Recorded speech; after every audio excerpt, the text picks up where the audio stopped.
Welcome back to Small Talk. Today we have singer-songwriter Reeny Smith. How are you today, Reeny? Good, enjoying the heat. Enjoying the heat? Enjoying a lot of heat. Yeah. Everything. So, I saw the title of your album, but I still don't understand what the WW3 means. Oh, okay. The world has had 2 world wars already, and usually, the acronym that's used is World War WW, and then depending on what number it is, it has like 1 or 2 in Roman numerals. So it's kind of just, World War III was kind of like my interpretation of like a war, not essentially that had something to do with myself, but like every person internally has this kind of battle that they have going on inside. Doesn't matter what it's about, but I just kind of put it on more of like a global kind of platform, and kind of stole the World War acronym and put World War III just to kind of depict kind of like an interpersonal battle that people have. Okay. Yeah. Like my nerd brain. I thought it was World War III, but I was like, it can't be. Especially like, I remember the first 2 tracks. My favorite one so far has been "You Got It," and I was like, it can't be World War III because it's too happy. Right. Like, it seems too upbeat. Right, and that's like what I wanted to do with the project. When I write, I always kind of want it to be like emotional based songs, because when people listen to music, a lot of the time, some people listen strictly for dancing and stuff like that. But for me, like I want to mix the two. Like it's an upbeat kind of dancey kind of disco kind of feel. Yeah. But I actually want the lyrical content to kind of match that happy vibe. So with that particular song, the lyrics fit the groove of the song perfectly, and it's a great way to start off the record. If it's the first song you listen to on the record, it's like, oh yeah, I'm feeling pretty good. And then after that, I kind of take it on this big roller coaster of a ride. I think at the end it kind of comes back to "You Got It" too. So it resolves in a happy way as well. Yeah. Oh, with the remix. Right. Yeah. So it makes sense because it's strength, courage, love. Right. So like, you started big and then like you end up like with happiness. Right. All this stuff. Okay. Absolutely. With the themes, like when I was writing the stuff, I didn't write everything at a specific time. Mm-hmm. Like some of those tunes were written years in advance. Some were written the year that the album came out. But what I wanted to do is just take the collection of them and put them together. And the strength, courage, and love kind of defines what all the songs kind of mean. Mm-hmm. One song can specifically be talking about being courageous. A song like "Survive," for example.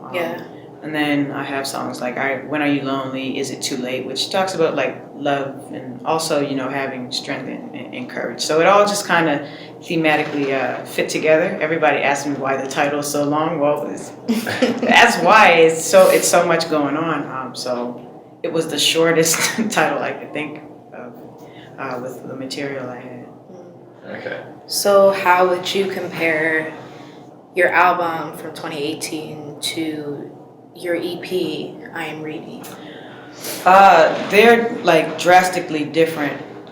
The first EP that I released, I was a lot younger then, and I was really fresh into writing songs. When did that come out?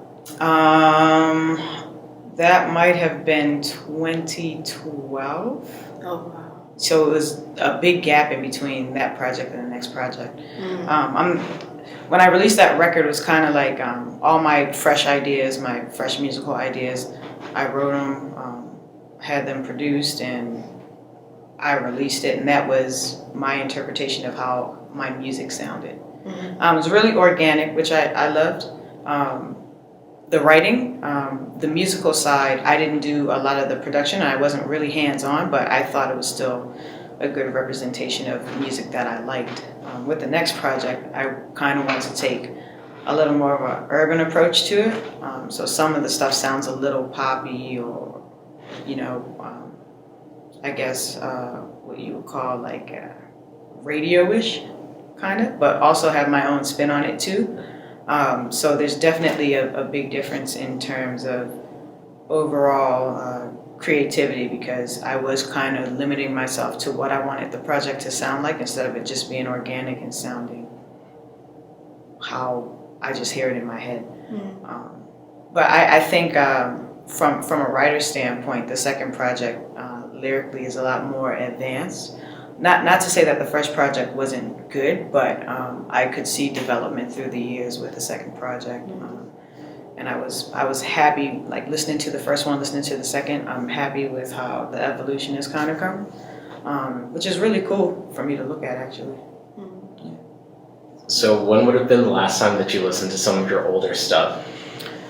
I listen to it all the time, actually. Really? Believe it or not. I don't listen to the album. I listen to the demos.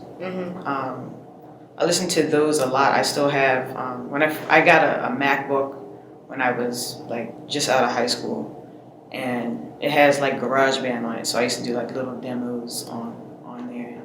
I still have the files, and I still listen to them because at that time, like I had very little experience writing and singing and doing all that stuff, so I just kind of look back to kind of channel kind of what I was feeling at that time, because I was definitely inspired. So I do listen to it, and also just as a singer too, you just want to hear like the development from when you were a younger singer to where you are right now, and it's kind of like it's motivational, but not in a sense that it's like, oh, I sucked back then, so now I'm really gonna work hard, but it's motivating because I can definitely see the passion and also the work that I put in, and it just keeps me motivated to keep doing that and keep that same spirit. Do you find yourself critiquing yourself or listening to your old stuff from years ago saying like, man, I could have done this run, or I could have done this, or yeah, I do that. Like when I listen to some of my old stuff, I'm like, why did my brain think to do that? And then why did my body act on that thought? No, because as a more mature singer, I won't say that I'm fully developed as a singer. I'm always gonna learn, but as a more mature singer now, when I look back, I thought that I used to focus on the wrong things as a singer. And for me, I grew up, I listened to like a lot of gospel music and R&B, and a lot of stuff that comes up from those two genres, you know, the singers are really good, and there's like runs and licks and embellishments and all that kind of stuff.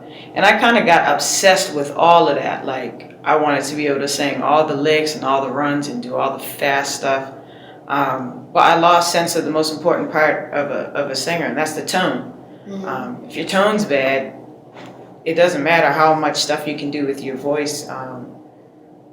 The tone of your voice isn't going to be appealing enough to actually make it distinctive enough. So what I started to do was just listen to singers who, like, their thing was their tone. They could do all the fancy stuff, they could do the turns and all that stuff, but they focused a lot on tone. And the master of the tone, as we know, is Whitney Houston. Is like, her voice, as soon as she starts singing, it's the tone that makes her so distinctive. Like, you don't even have to see the record or know. As soon as you hear the voice, it's like, okay, yeah, that's Whitney Houston. Same with like Celine Dion. The tone is amazing. Luther Vandross, all tone. And that's something that I started to work on, trying to develop my tone more and stop focusing on all that other stuff. I mean, which I already had because I obsessed for a long time, but now it's kind of meeting in the middle with the two and bringing them together. And that's what I notice a lot now in myself. My tone is a lot more developed. When I was younger, it was still a little immature, and it wasn't consistent. So that's something I worked on throughout the years to kind of help myself become the singer that I wanted to hear. So I do listen back because I feel like I had a lot of great ideas too when I was younger, like musical ideas, and I don't sing that way all the time anymore. So it's nice to go back and even kind of steal from myself again, which is weird, but it's cool. So do you think at this point you have a distinct sound where someone can turn on one of your songs and recognize that it's you immediately? Yeah, I think I think so. I mean, anybody who's obviously heard me before, I think if they heard any of my stuff, they would kind of recognize it as being my voice. I think for me, I kind of tried to develop. I never wanted to sound like anybody else.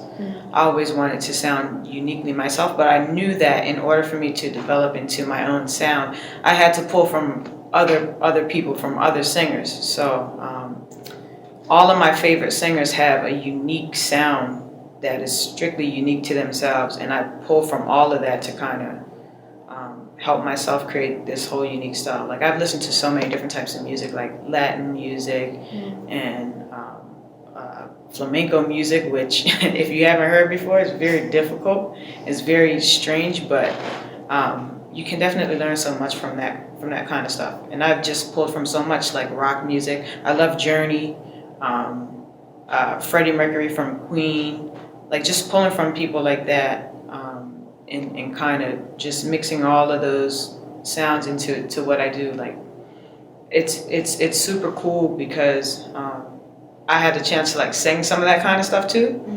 And so you don't even know that it's happening, but a lot of that stuff is getting embedded into your head, and then it kind of, not in a big way, but it shows through in your style a little bit, because you're just influenced by so much stuff now. I also sang jazz in university, so I have that influence too. So, what other artists, your favorites, have inspired you, or do you just personally like? I have 3 favorites, like just straight up singers. Brandy's probably my favorite singer of all time. Second, okay, I don't know second. I'm just gonna go the next 2, because I don't know which one's my favorite. But Kiera Sheard she's right up there. And third, I don't know if this is because of the singing or because everyone has an obsession, but Beyonce. Beyonce, yeah. Yeah, she kind of inspired me when I was a kid, like Destiny's Child. I was always like, I want to be Beyonce. I want to be Beyonce. Yeah. We have completely different personalities. I don't want to be Beyonce now, but I mean, in some ways, you're like, oh man, I wish I was Beyonce. She's hella rich, but crazy. She has like a billion jobs. Like, I know, awesome. Like she does a lot, but I can imagine like the stress that her life entails as well. Yeah. So, like, do I want that? I don't think so. Like, I really like cameras around you 24/7, and your life's kind of under a microscope. You can't make one little mistake because the whole world knows about it and they want to criticize you for it. And I was like, yeah, that part of her life, I don't want that. Can't buy your own groceries. You can't live a normal life, and she's pretty good. And for being in that spot, like, she's pretty good at hiding that. For sure, like you never hear anything bad about Beyonce. Absolutely not. You hear about people around her circle, but you never hear about Beyonce did this or Beyonce did that. Yeah. The last scandal she was involved in was like somebody bit Beyonce. Somebody bit Beyonce. Oh yeah, that was like a huge thing, like last year or something. Yeah, that's what they said. There's no video evidence, but that's what they said. Like, she don't do interviews or anything. No. Like, crazy. No. So you went to St. FX. Yeah. How did you find studying jazz at that level? To be 100% honest, I hated every second of every day that I was in school for music. Really? If I could go back, I would never do it. What? Why? Not because. Did you finish it? I didn't. You didn't? Okay. I didn't. I stayed 2 years, and here's what I felt like, given my honest experience. When I was in high school, I literally was not good at anything else but music and English. And gym. I like gym. So it was really simple for me. I was like, okay, I'll go and I'll study music. Like, I think music is so much fun. I love doing it. You know, I have a natural thing for it. So I went, and literally school took music and it made music, it turned it into something that I didn't experience it before. Like, to me, it was something you have fun with, you'd be expressive, you'd be creative. And now it became something that kind of restricted me from being free with my music. Like, every day was jazz. And I love jazz. I have nothing against jazz. It's a beautiful art form. But that's not the music I grew up listening to. And it was kind of like, we were encouraged to strictly just do the jazz and not to do anything else. So it was just one genre? Yeah, at that particular school. Okay. Not all music schools, I was saying. Like if you went to a school like, let's say, Berkeley Yeah. or Humber in Toronto, it's more like multi-genre type of schools where, you know, you kind of choose what discipline of music you kind of want to play. Yeah. Of course, they'll probably refer back to jazz for more of the theory, which makes perfect sense. That makes sense to me. It's either going to be classical or jazz when it comes to theory that they'll teach you from. But they have different type bands where it's like you can be in an R&B band, you can be in a rock band, a pop band, or a world music band, a jazz band. They have options. Yeah. At other schools, there's options, but at St. FX, it's just jazz bands. Yeah, everything was mainly just jazz.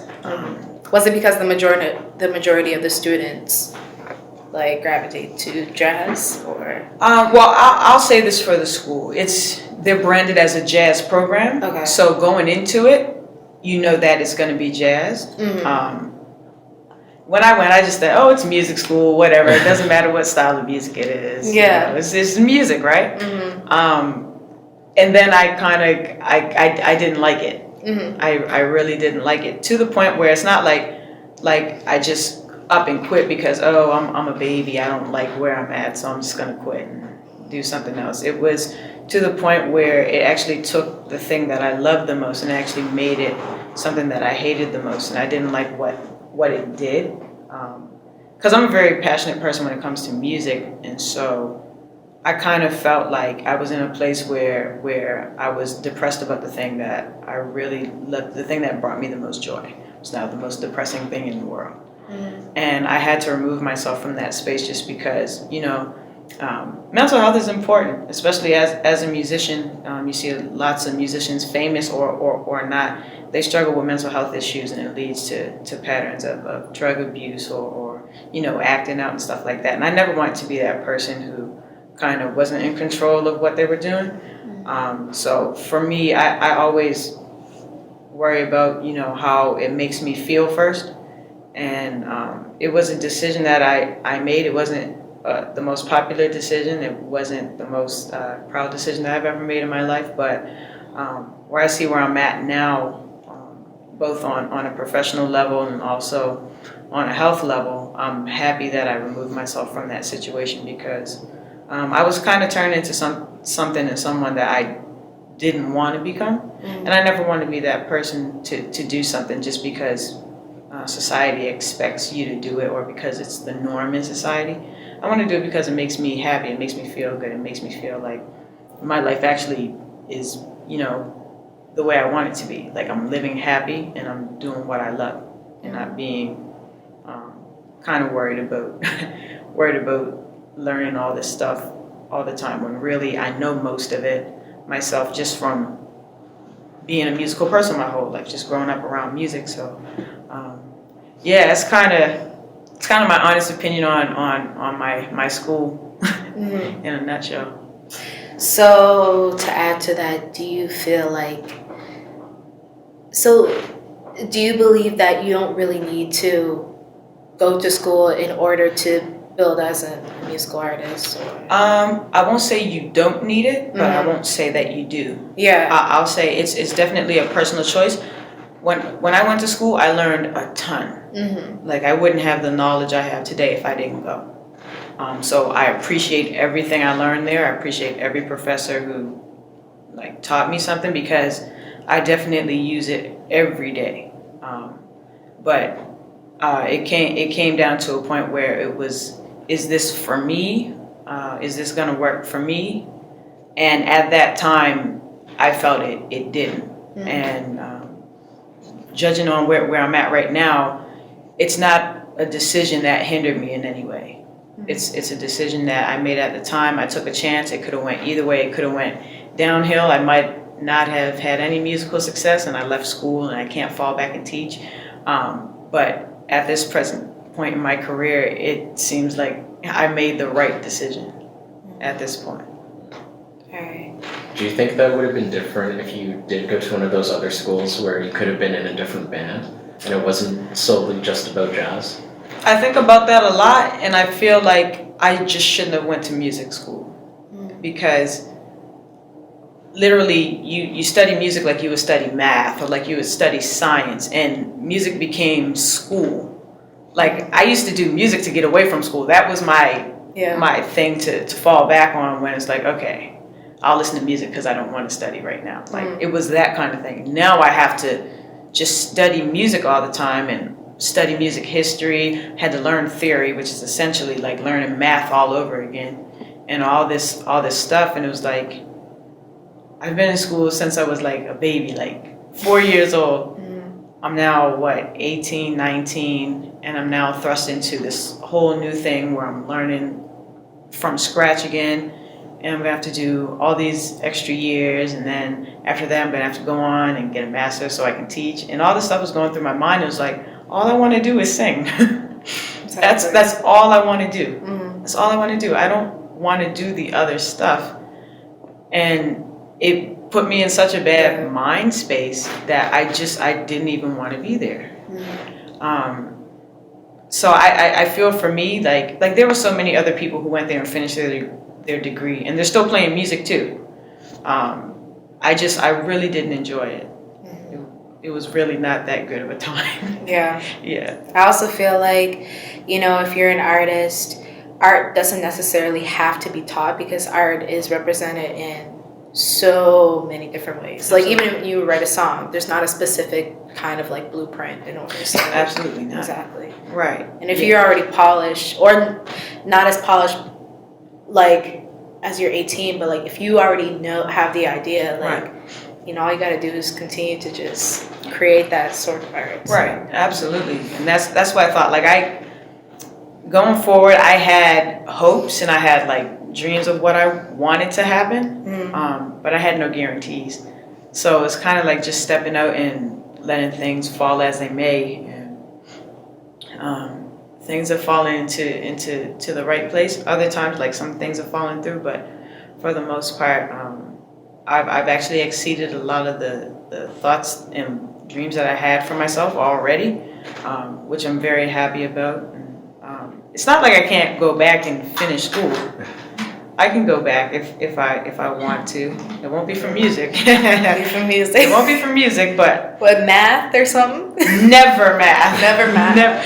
Actually, if I went back, I don't even know what I was studying. Yeah. English major? I don't think I could. No? I don't think I could go back and study to be. I'd have to go to like trade school and learn a trade because probably.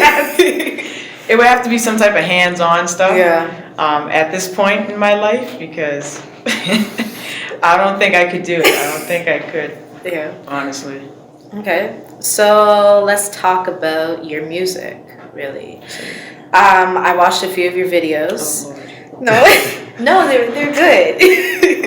But one of them, I like how you tell stories with your music videos. Mm-hmm. Good Girl Swag has stood out for me, and I noticed that you start out working in a bar or a restaurant, and you talk about just how staying in the right direction in order to get to where you want. Right. So can you just explain more of that story behind there? For sure. Oh, yeah, that story behind. So the song kind of came to be. I also produce as well, so I kind of made the beat, and I had it for like maybe a year, and I didn't write anything to it. I didn't know what I wanted to write to. It was just a beat at the time. And then like for the hook, it's kind of like, I'll make your heart go beat, beat. So that whole thing, my brother, I was playing it, and my brother came in the room, and he just started like, he was going beep, beep, beep. And I kind of just took that and I kind of created the hook. But the actual story of the song was, at that particular point, I was obsessed with watching Bad Girls Club. Oh, crazy show. Yeah, I was obsessed with watching Bad Girls Club. And I watched like a bunch of seasons in a row, just watching so many. I thought it was hilarious. It was so fun. And then like, I don't know, I found myself like one day, like I was starting to talk like the girls on there. And that's me. Yeah, and I was like, I had to take some time off of that. Right. Yeah. And then I said, what in the world am I doing? Like, Were you trying to fight with your sisters? I wasn't trying to fight, but like I was like talking like them, and I was like, oh, if anybody says anything to me, and I couldn't, because I'm not that kind of person at all. Like I just like to make fun of stuff and laugh and goof because I'm a nerd. But yeah, I was turning into the bad girls, club girls, and I was like, okay, yeah, I think I should take a break.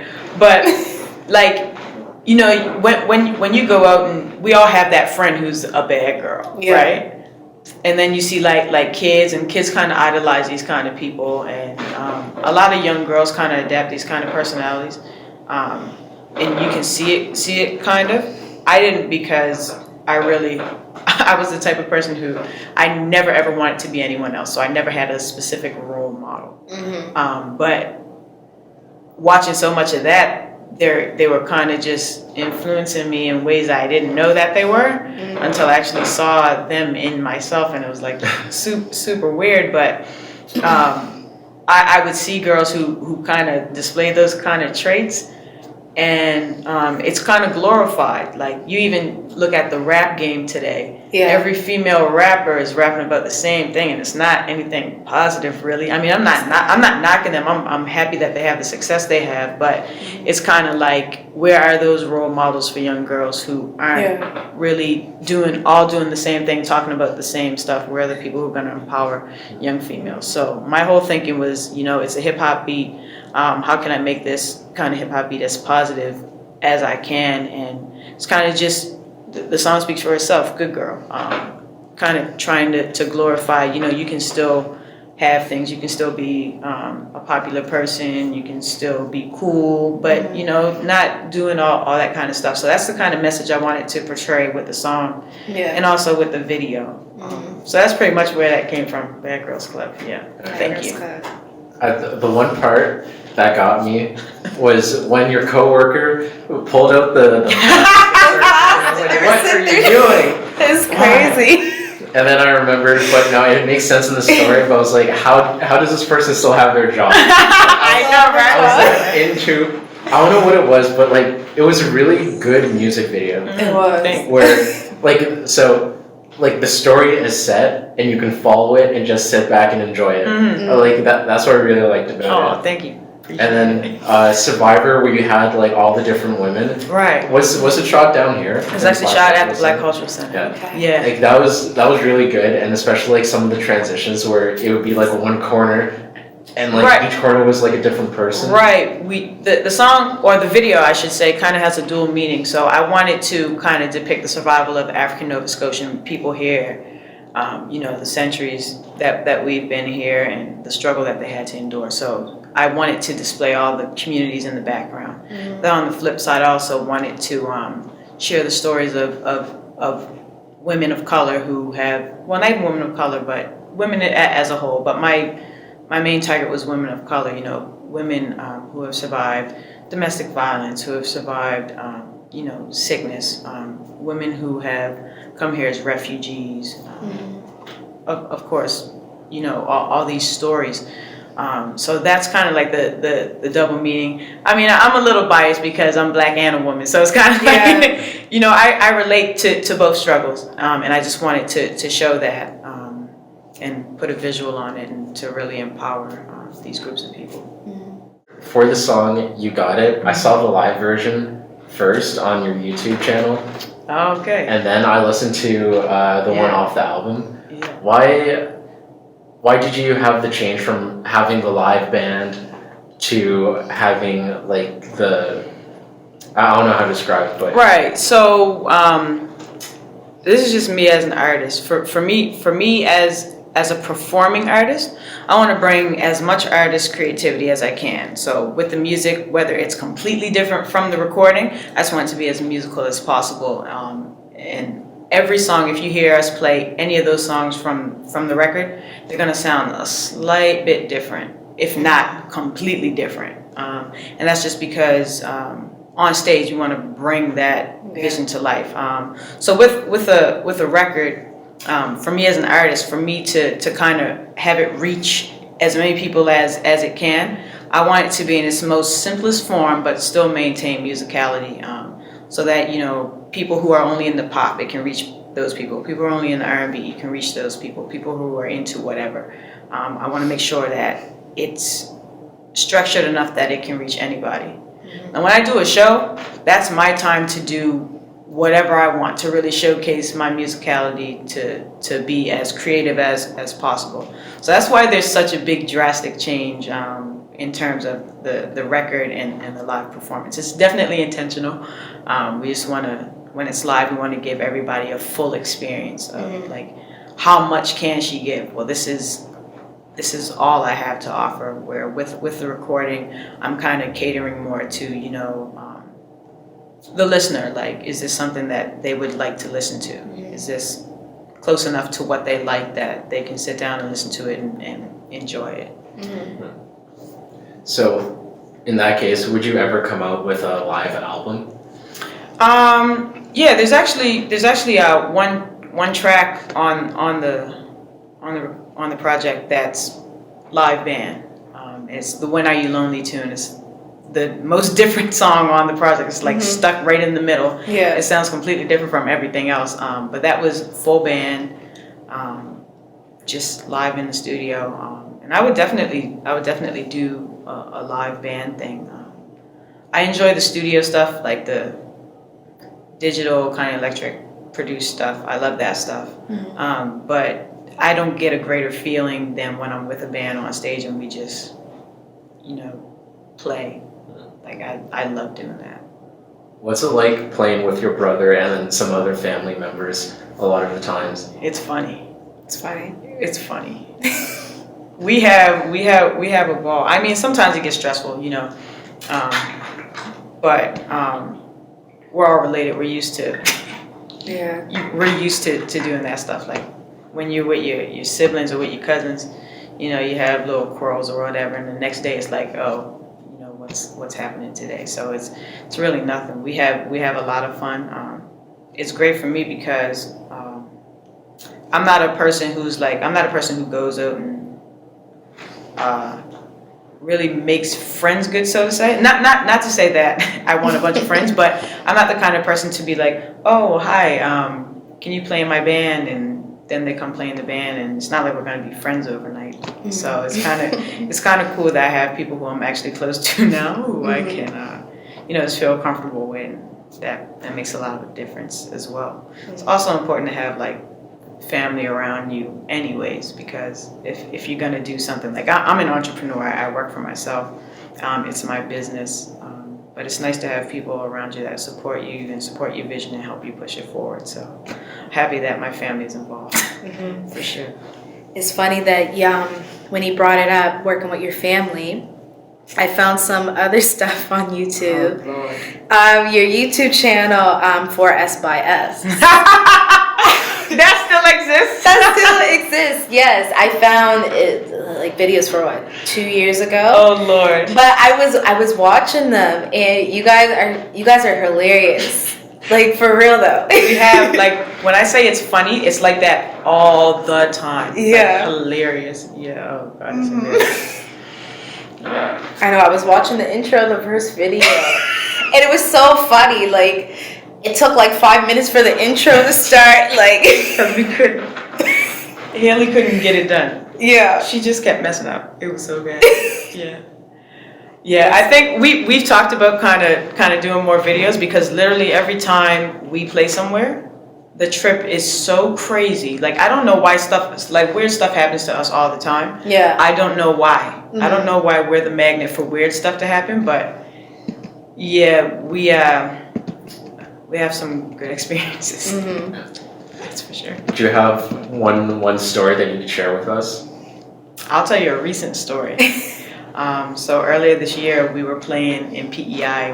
We did like 3 shows, and so we're part of a conference. So we were there for the whole week, and the conference had a shuttle service to take the artists wherever they needed to go, whether it be from hotel to the venue, or like even if we wanted to get a bite to eat, they would drive us to, you know, wherever we could go to eat.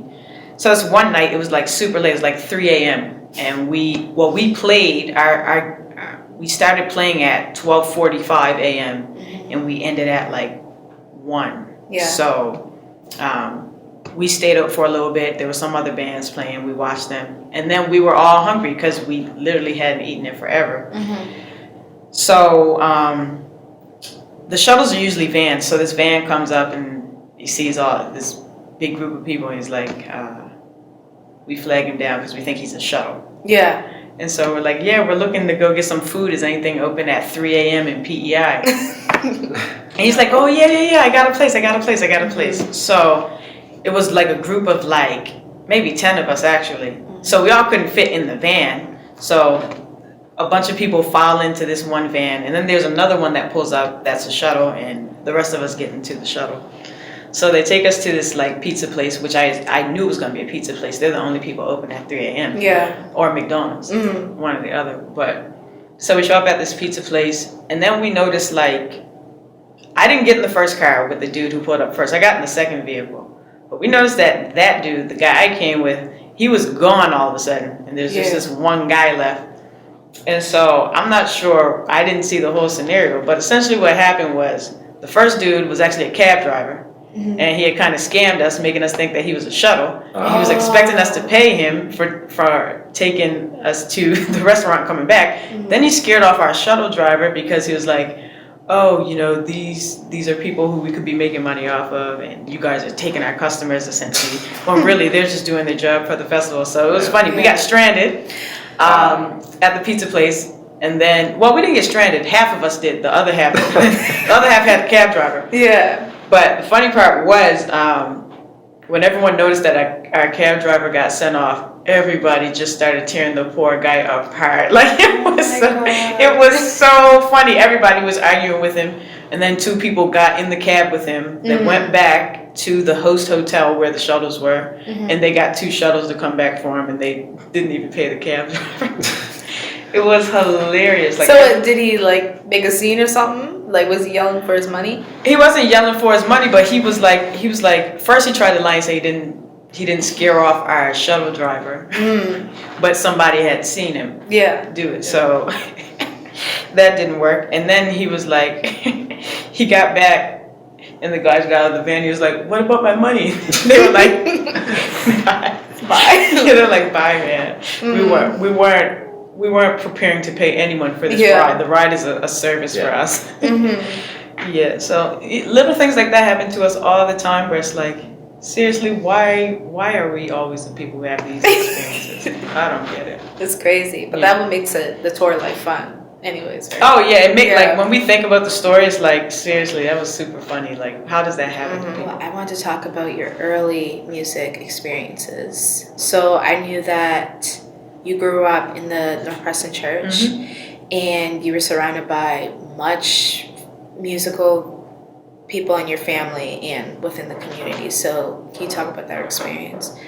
Yeah, I mean, as a kid, we had like the youth choir. Actually, even before I joined the youth choir, there was a girl, like a young girls group called the Explorers. Okay. And we used to.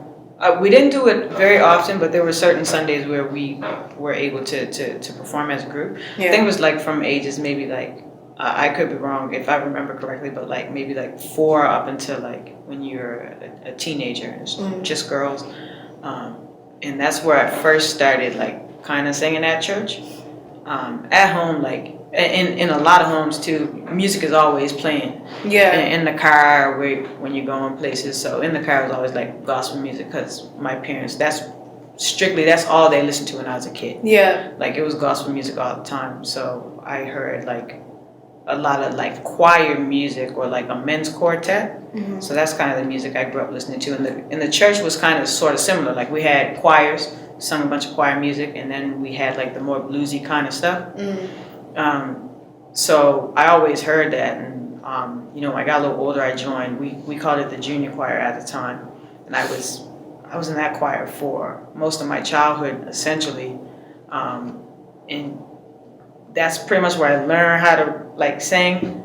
I won't say like I learned how to sing there, but that's where I got my singing experience as a kid. Like I wasn't just a child who was home and I used to sing with whatever songs came on Treehouse. I was actually involved in a choir where all we did was we learned songs and we sang. So that's the earliest memory of me singing, and also just being at home or in the car and singing along with whatever was going on. My parents were both musicians. My dad, when I was like really young, he was in the gospel there, so we used to, whenever they used to go and do gigs, I obviously would be there in the stroller.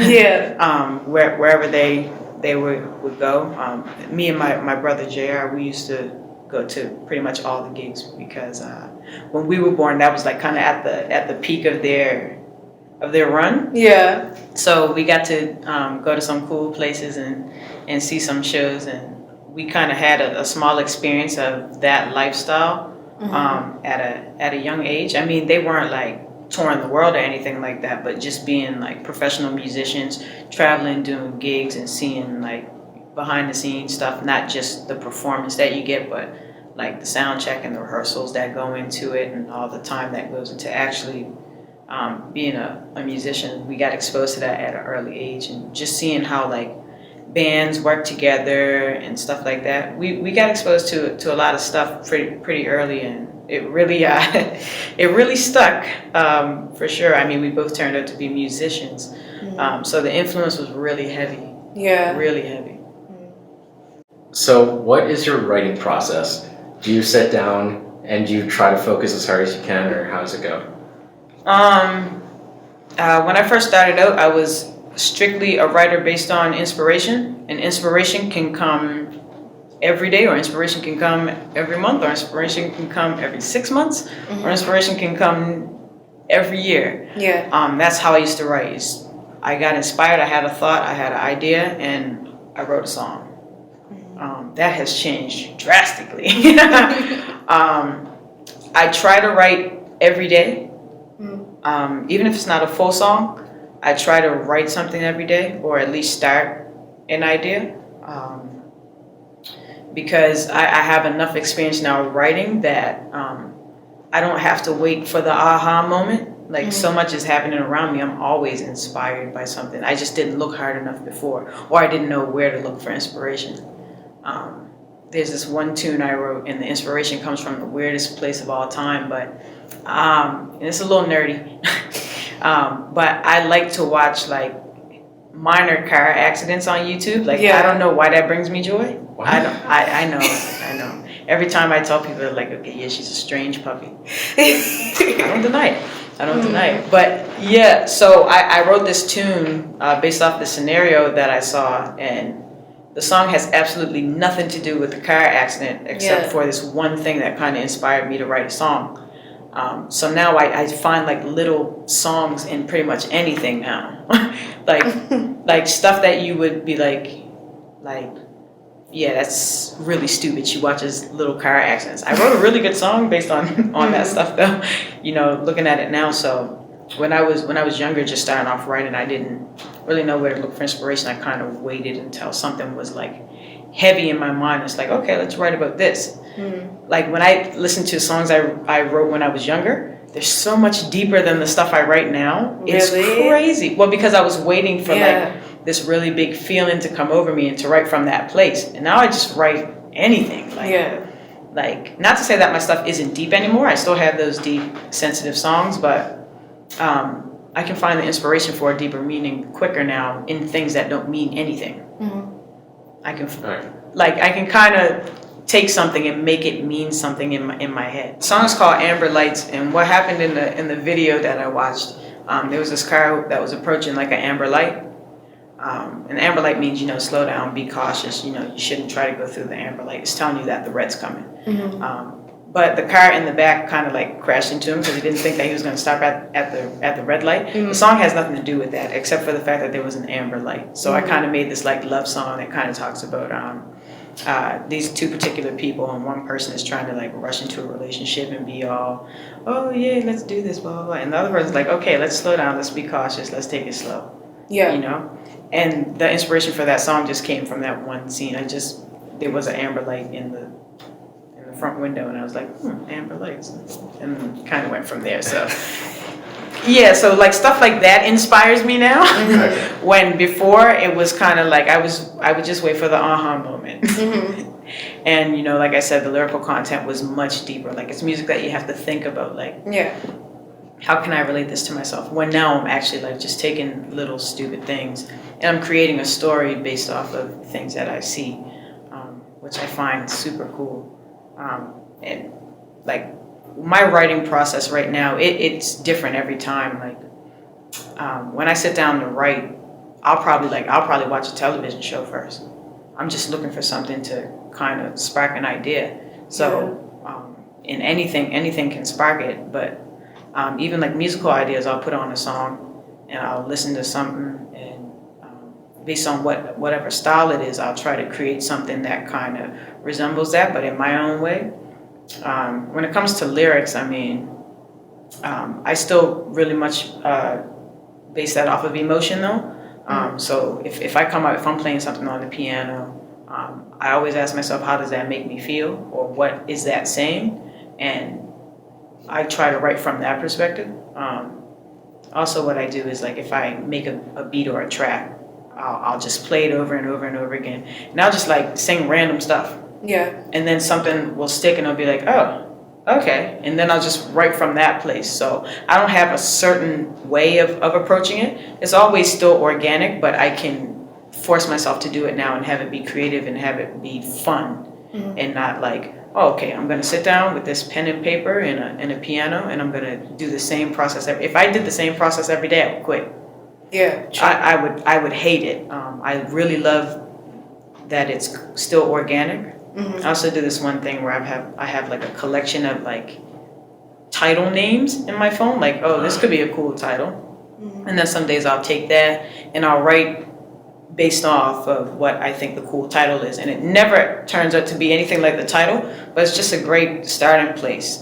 You know, if you don't have any ideas, if I don't have inspiration, if nothing comes to mind, I pull out my title list, and I'll go through and I'll be like, okay, let's choose this one, and then we'll start writing from that place, and then eventually come to a song. So yeah, it's different for me. Like it's different every time. Also, when I got introduced to co-writing, which is essentially writing with other people, it opens up so many different ways to write, because people have different techniques and different tools that they use to write songs. And I've taken some stuff from sessions that I've done with other people and kind of tried to incorporate some of their thoughts and ideas into what I do, which is super cool. So it's never the same. Always a different process every time. Every song comes to life in a different way. It's crazy. Yeah, it's cool. It's cool. So, do you want to go? Is your favorite part about writing the freedom, or reaching that moment where you can see where it's heading, or you see the final product and you can take a step back and kind of admire it?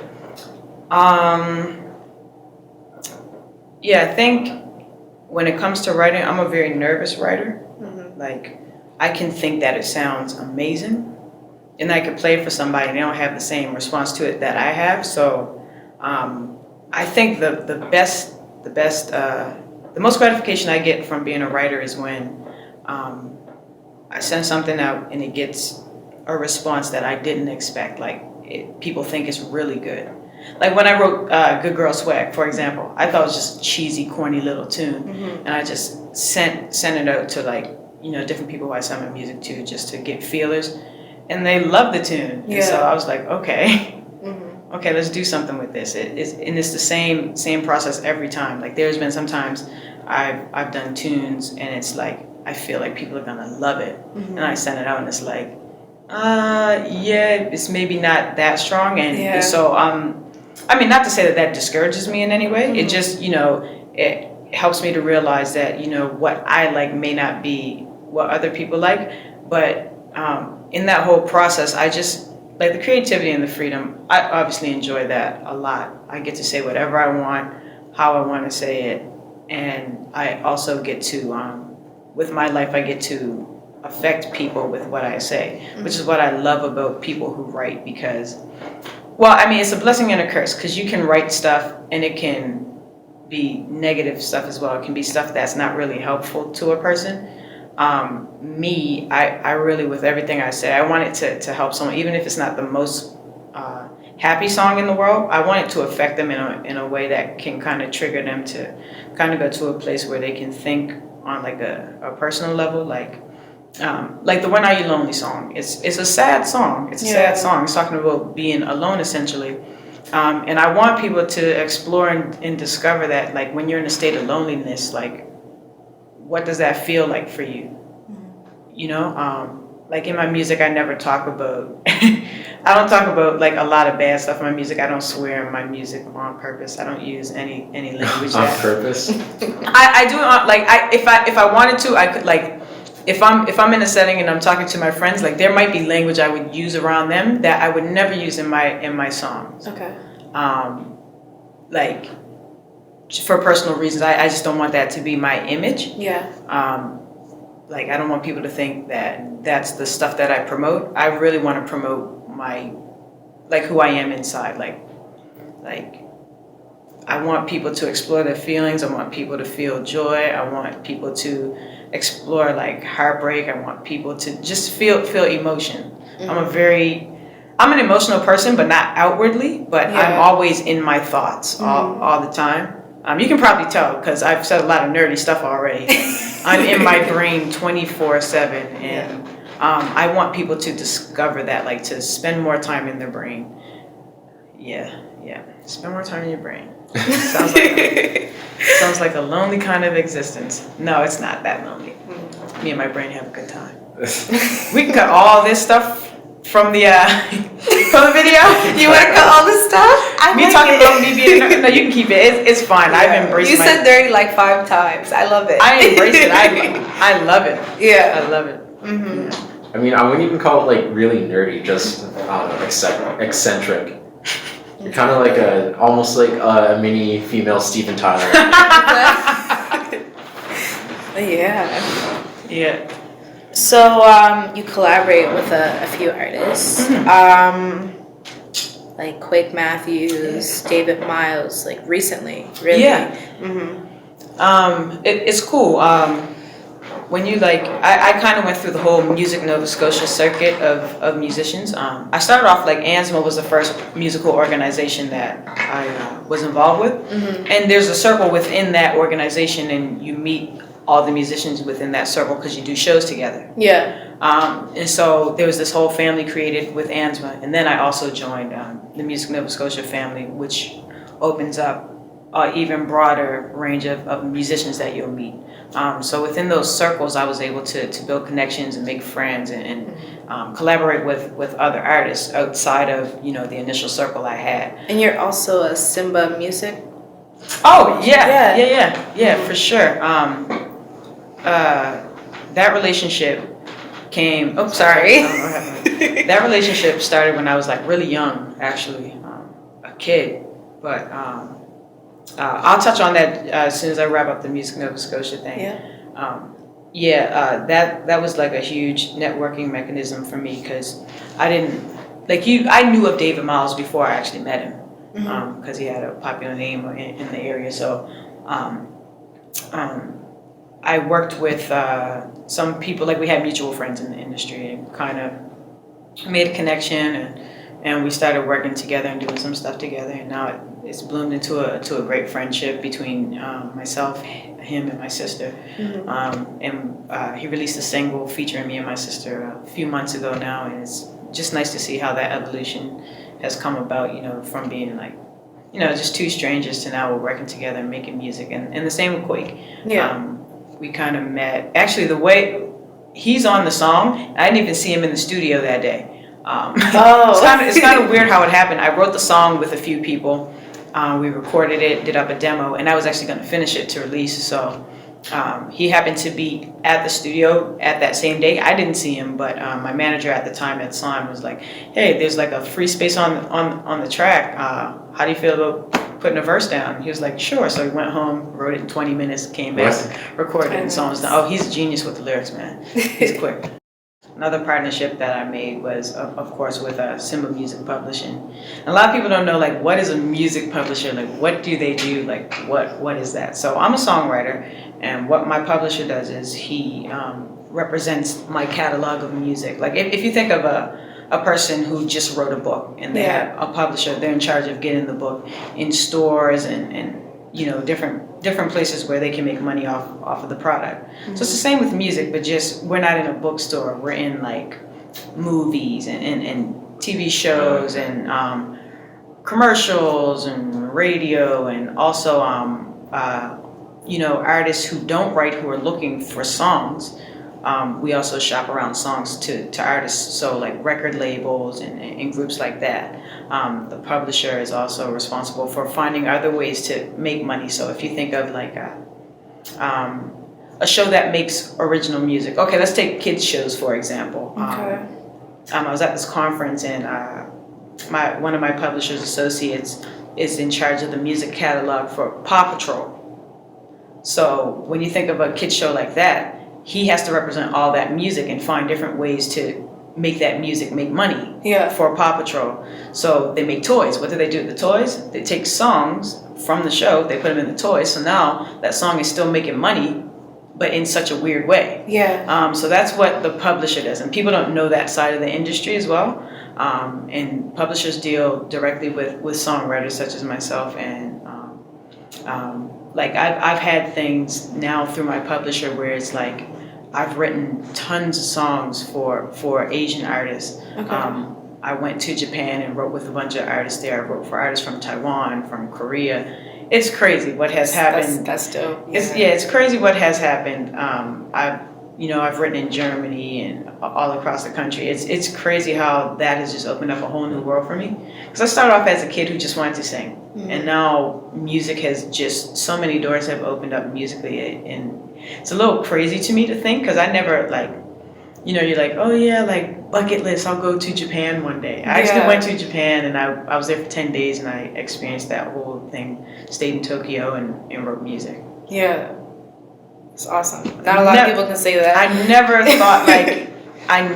thought that I would be doing stuff like that. Like I've achieved a lot of stuff that I never thought I wanted to achieve, nor did I know how it could be achieved. But it's just crazy things like that, and that all came through my partnership with my publisher, who I actually met here in Halifax when I was like 16. I was invited to my first writing camp. I'd barely written 5 songs, and I was like a last minute addition because someone had to back out at the last minute, and I was available. A lot of people weren't available. I was available somehow.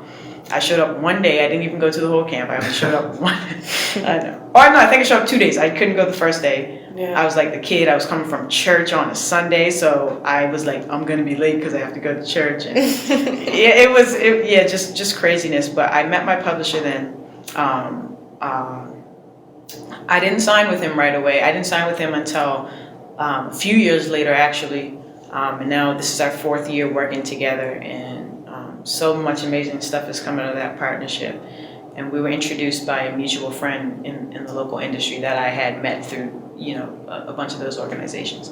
So it's crazy how those things just develop over time. And I went from a kid who barely wrote to now semi-grown, and I'm writing all this material, some stuff for myself, stuff for other people. I'm traveling and getting to see the world based off of just something that I love and have a passion for. It's crazy. Out of all of the trips that you had for writing, was Japan the best one? Yeah. I can't even think about it long.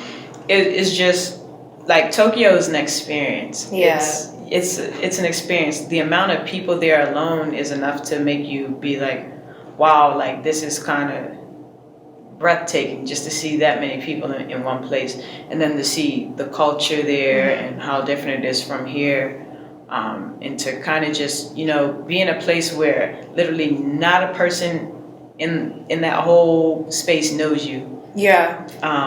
And you can just be free to kind of go and do what you want and to just experience a whole different kind of way of life. I mean, it wasn't completely different. Like, I could walk into a McDonald's and order a 6 McNugget meal. But they also have like specialty stuff. Right, they have like, there's like fried shrimp meals. And then they have like a KFC, and the KFC has like stuff that we don't have here. And so it's definitely different. Like the food was amazing there. I swear I didn't see one cop. Like it was like I felt the safest I'd ever felt. Really? It felt really safe. Like Okay. people they don't lock up their bicycles. They just drop them off and no one steals it. That's crazy coming from a place that is overpopulated. You would think that. Right. Yeah, it was super strange. The weirdest thing was everybody who drove a bike was like dressed in like a suit or the ladies actually had like on a dress, and I was like, never seen people this dressed up driving a bicycle. Yeah. That was weird. It was cool, but I was like, yeah, I don't know if I'd be on a bike in a dress all day. Like that was cool. It's definitely the funnest experience I've had for sure in Japan. See yourself in 5 years. Like, True. I don't know where I'm gonna be. I do have a short answer for that. Really? Okay. Yeah, I don't live in the future. I don't think in the future. I have things that I would like to achieve, but I live in the moment.